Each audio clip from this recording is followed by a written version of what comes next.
Você aí também já ouviu que era só passar para lá com o sinal invertido? Eu já ouvi, mas passar para lá onde? Trocar que sinal? O que é ser invertido? Se você aí quer entender profundamente por que a gente fala esse tipo de coisa, você está no lugar certo. Aqui na Matemaníaca, porque sim, não é a resposta.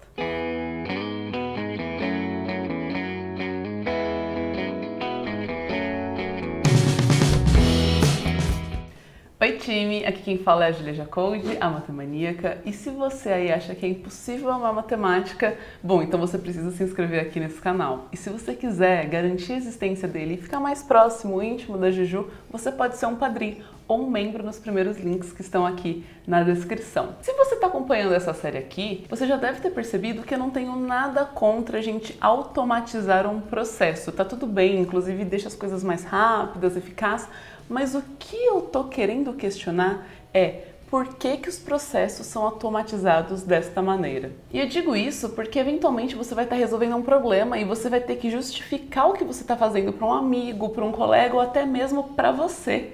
E como você justifica se você não entendeu por que a gente automatiza o processo daquele jeito? E cuidado, porque às vezes, sem saber o porquê, a gente pode estar cometendo algum erro, alguma coisa que não é coerente, mas a gente nem sabe entender o porquê que a gente está errando. E quando a gente fala de passa para lá com o sinal invertido, a gente está justamente falando de automatizar um processo. Mas por que a gente tem que passar para lá? Como a gente passa para lá? Que sinal que inverte? Essas são perguntas que ficam abertas e que a gente precisa entender os porquês para que a gente consiga justificar essas coisas show.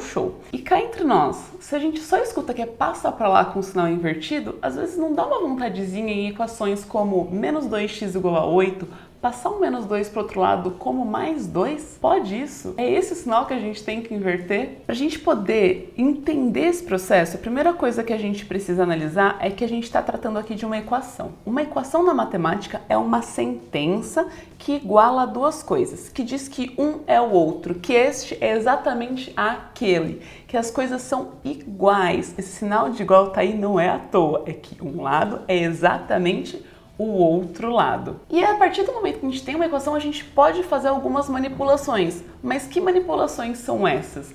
Para isso a gente vai pensar como se a gente tivesse uma balança. Sabe aquela balança de pratos que a gente coloca pesos de um lado, pesos do outro? E a partir do momento que a gente faz uma alteração em um desses pratos, para que a nossa equação continue valendo, para ela continue sendo verdadeira e as coisas sejam iguais, a gente também precisa fazer a alteração exatamente igual do outro lado. Por exemplo, uma equação que é verdadeira é a equação 2 igual a 2. Não tem nada mais verdadeiro do que isso. A gente sabe que 2 é exatamente 2. E se a gente quiser manipular, por exemplo, somar a um 2 o valor 3? Para que a nossa equação não fique desbalanceada, a gente precisa fazer o quê? A gente também precisa, do outro lado, adicionar 3.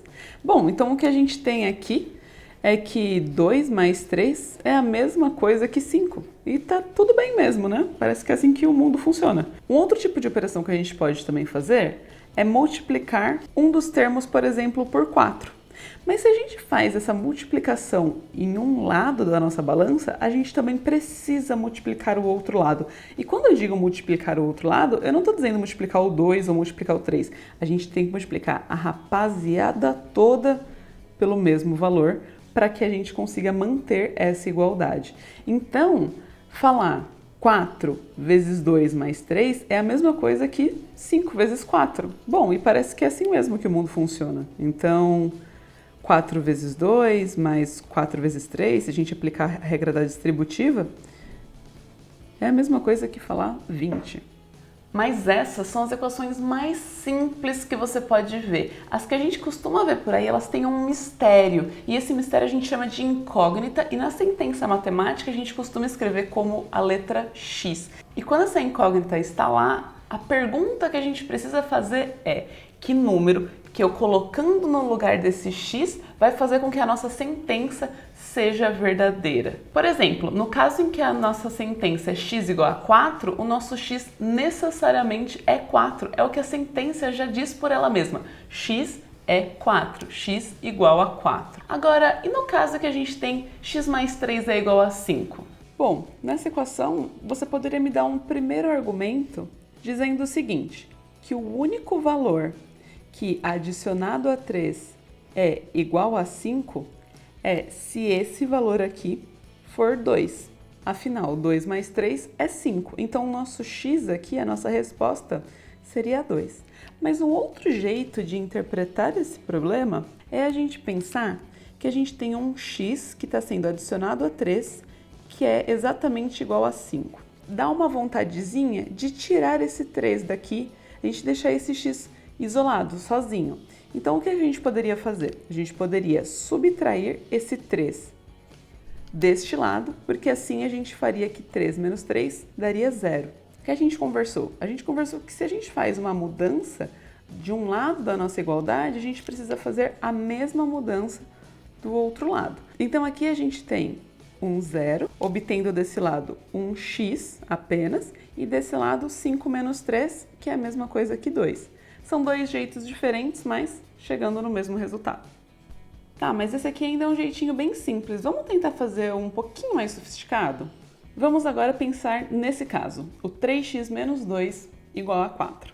Tem vários caminhos que a gente pode seguir para resolver esse problema. O que eu vou optar aqui é, primeiro, adicionar 2 dos dois lados da igualdade, porque aí desse lado a gente fica apenas com o 3 multiplicando o x, e depois eu vou pensar em dividir por 3 os dois lados da igualdade para deixar esse x aqui sozinho.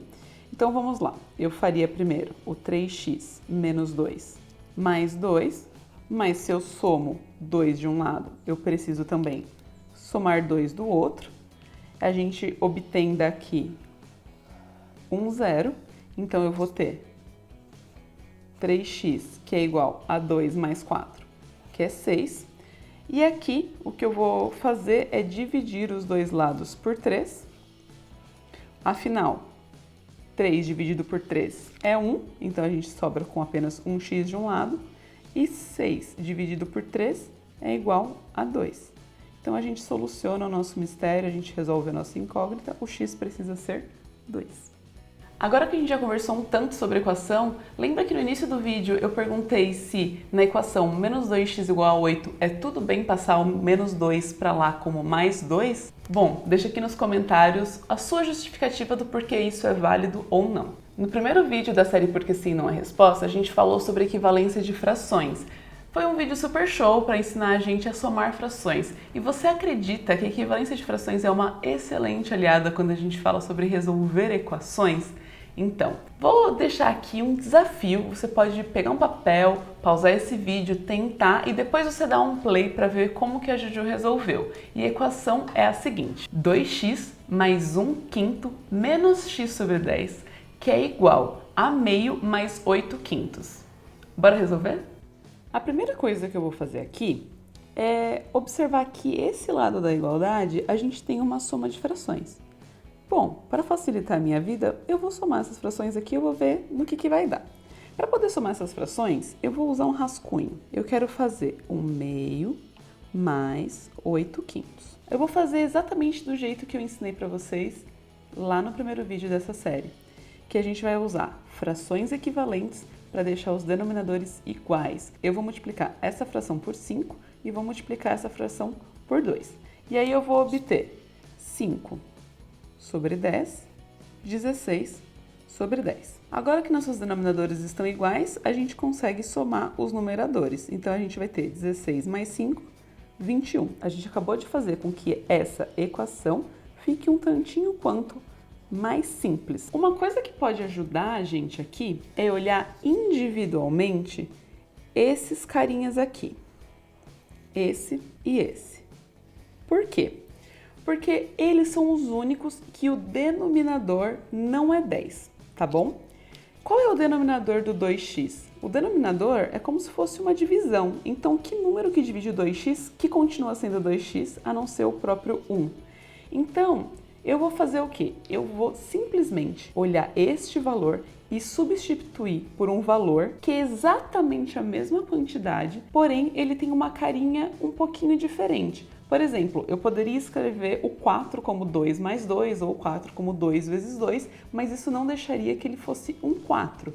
Aqui eu vou fazer uma fração equivalente e deixar o denominador desse cara com 10. Então eu vou fazer o denominador e o numerador multiplicados por 10. Assim, eu vou obter que 2x é a mesma coisa que 20x sobre 10. E de fato é, né? Se eu fizer o 20 dividido por 10, eu obtenho 2x. Tá tudo bem, eu não alterei a minha equação. Eu simplesmente substituí esse valor para que ele fosse um valor novo, mas que tivesse a mesma quantidade desse termo. Eu vou fazer a mesma coisa com esse carinha aqui, mas para que ele tenha o denominador 10, eu vou multiplicar em cima e embaixo por 2. E os outros carinhas, eles vão ficar eles mesmos, por enquanto. Ju, por que você fez isso? Bom, porque agora eu tenho dois pedaços da minha equação que todos os termos estão sendo divididos por 10. Lembra que a gente estava trabalhando com aquela ideia de balança? Tudo que a gente faz de um lado, a gente precisa fazer do outro?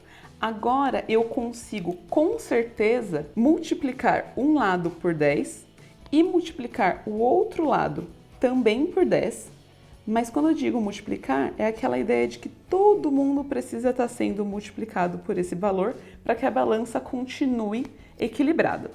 E uma vez que a gente multiplica todo mundo por 10, o que é 10 vezes 20 sobre 10, se não o nosso próprio 20x? E a mesma coisa, 2 sobre 10 vezes 10 é o próprio 2. E 10 vezes o x sobre 10 também é o próprio x. Então esse processo de fazer frações equivalentes para deixar todos os termos com o mesmo denominador e depois multiplicar por esse valor dos dois lados o mesmo valor para manter nossa igualdade verdadeira, ele vai fazer com que a gente obtenha uma equação que não tem fração. E é tudo que a gente mais gosta na vida, né? Não ter que trabalhar com frações. É muito mais confortável trabalhar com essa equação do que trabalhar com essa equação. E a gente fez operações aqui que essa equação é exatamente a mesma coisa que essa, não é muito louco? Mas agora a gente tem um trabalho um tanto quanto mais tranquilo. O que eu vou fazer é somar esse 20x com esse menos x. Então a gente vai obter aqui 19x mais 2, que é igual a 21. Eu vou subtrair dos dois lados 2. Essa minha subtraída por 2 é estratégica, porque eu estou fazendo com que esse termo aqui suma desse lado da nossa equação. Então, a gente tem 19x igual a 21 menos 2, que é o próprio 19. E daqui, a gente conclui que o nosso x precisa ser igual a 1. Afinal, o que aconteceu nesse processo aqui? A gente tinha o 19x igual a 19, e se a gente dividir dos dois lados por 19, para manter nossa balança equilibrada, a gente tem 19 dividido por 19, que é 1, e 19 dividido por 19, que é 1. Desse lado resta o nosso x e desse lado o próprio 1. Então, x igual a 1. Tudo que a gente falou aqui é válido para qualquer tipo de equação que você vê andando pela rua. Mas o tipo de equação que a gente discutiu nesse vídeo foram as equações de primeiro grau. Mas no próximo vídeo a gente vai discutir as equações de segundo grau. Então você não pode perder esse vídeo, é só você clicar aqui na lateral, ir lá e se divertir com ele. Não esquece também de se inscrever nesse canal, de compartilhar esse vídeo com seus amigos, pais, professores, todo mundo que está se ajudando a estudar junto e em casa nessa quarentena. Beijinhos e bons estudos!